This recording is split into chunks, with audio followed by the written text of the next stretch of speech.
Mental health comes up a lot these days, in different ways and contexts. But what does it mean? And is it negative or is it positive?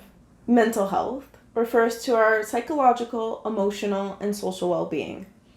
In the simplest of terms, being mentally healthy means balance. It means your mind is free and flexible enough to enjoy the good things in life and manage or overcome the not so good things. We all have good days and bad days. When we're feeling balanced, it is sometimes easier to enjoy the good things in life, and it is easier to manage or overcome more difficult times.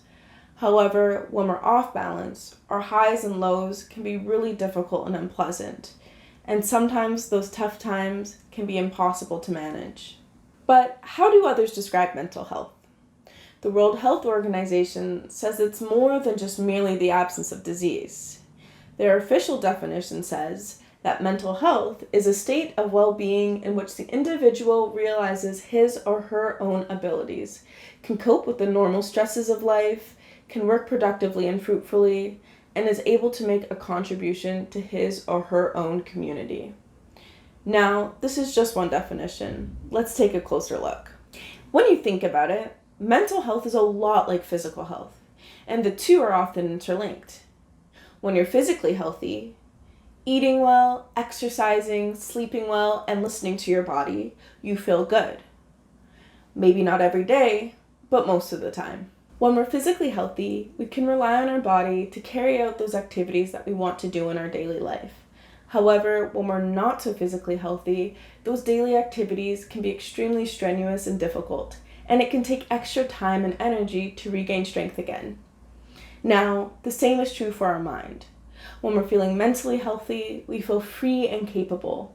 When we're not so healthy, those daily activities can be extremely difficult, and it can take a lot of time and effort to regain balance again.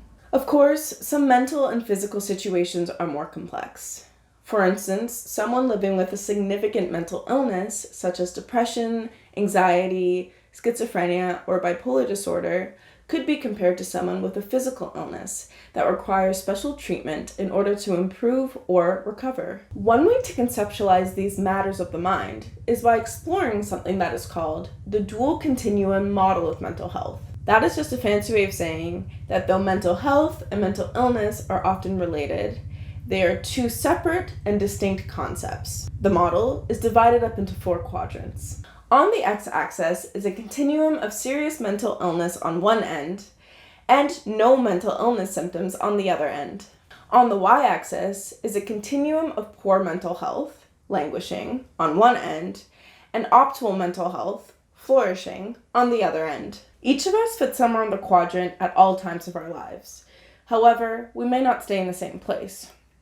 For instance, I could go throughout my whole life with decent to good mental health without living with a mental illness.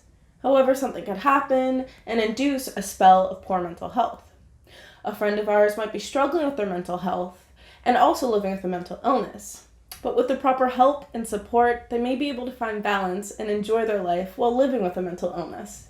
This model helps us remember that those living with a mental illness can live rich and rewarding lives, and that those living without a mental illness can also struggle with their mental health.